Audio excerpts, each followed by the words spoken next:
Hi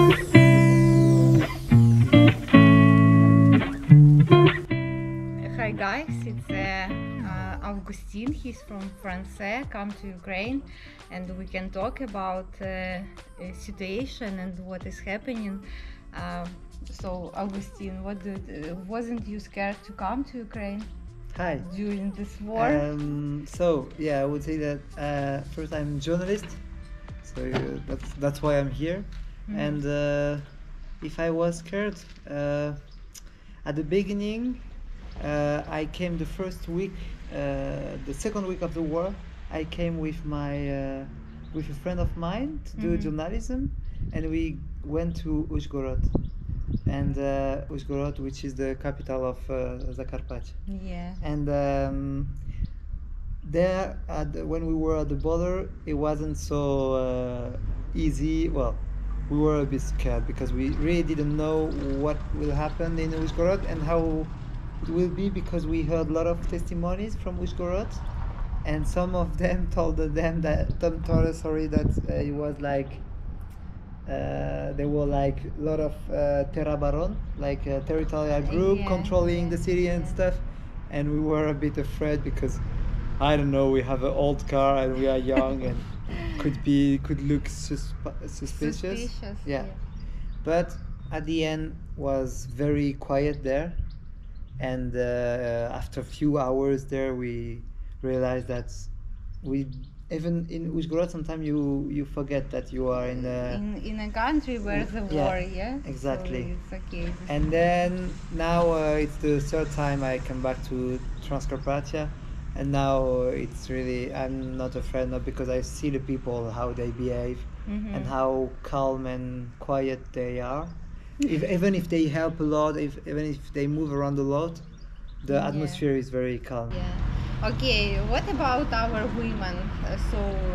Women in general here are conservative, or I don't know what you can say. I can say that they are conservative, but it depends. But I met a lot of I met hundreds of refugees and talked with a lot of them, and it's true that a lot of women, young like me or younger, I'm 29. Couldn't know. Yeah. They have children earlier than in France, for example. Like I met a lot of young mother, like 22, sometimes 23, 21, and for me it was at the beginning very surprising because in France, of course there are also people who have children quite early, but most of the people have children after 25 maybe. And in Ukraine it was a lot of people, a lot of young mother, and even married, very like talking about their husbands being like 21.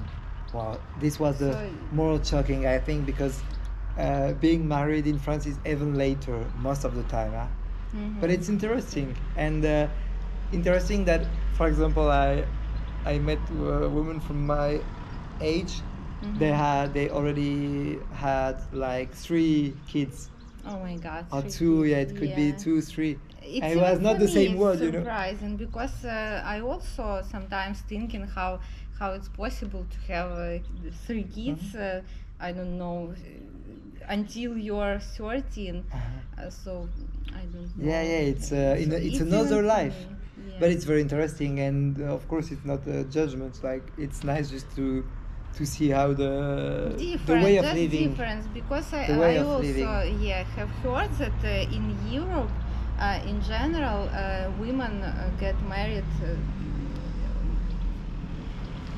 much more later. Yeah. Okay, maybe you can say something about what was special here. You can see.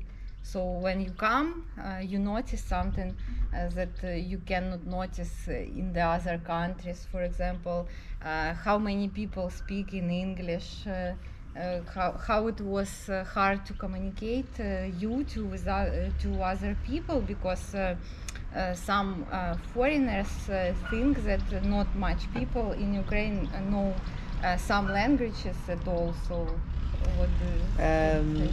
Yeah, it's quite interesting. Well, cause first I was like around 3 weeks at the border, Hungarian border, like in Zahoni, which is a small village just after Chop, which is the last village in Zakarpattia before Hungary.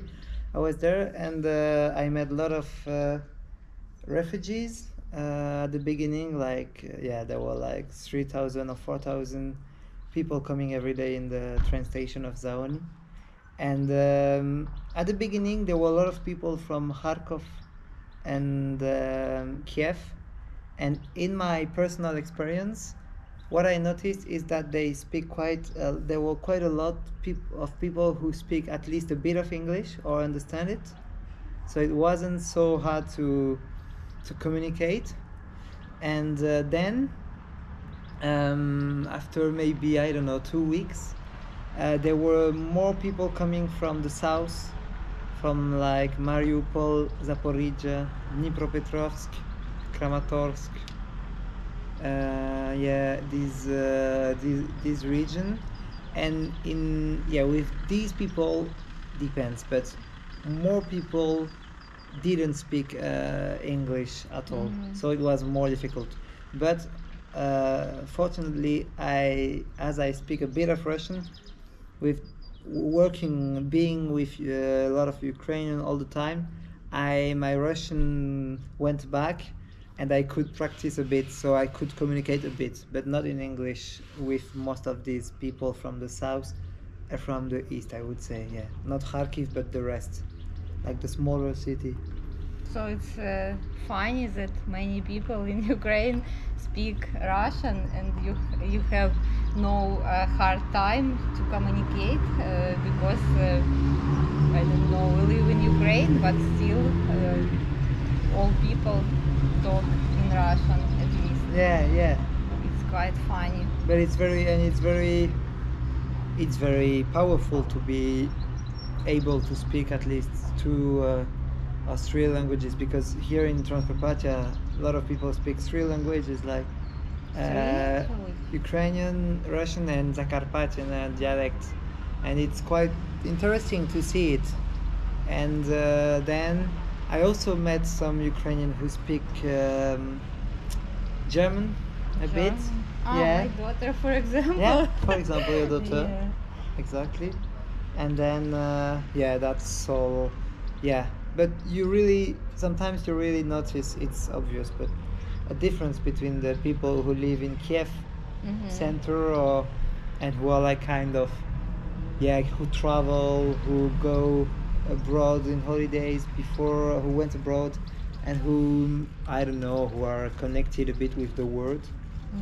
And then the people who never went out of Ukraine and just stay, which is also very nice and interesting, but just that it's weird for them to speak another language, and they feel that's interesting, they feel much more lost when they were in Hungary. The people who never traveled, it's logical, but who never traveled abroad, they feel a bit lost, they don't know how to manage, because the language is very difficult. Hungarian is very difficult. It was very hard for them. I don't speak and Hungarian. The experience, I guess, was very different for the people who are a bit in the globalization, like enjoying tourism before and stuff, and the other who just stay in Ukraine and were obliged to escape now.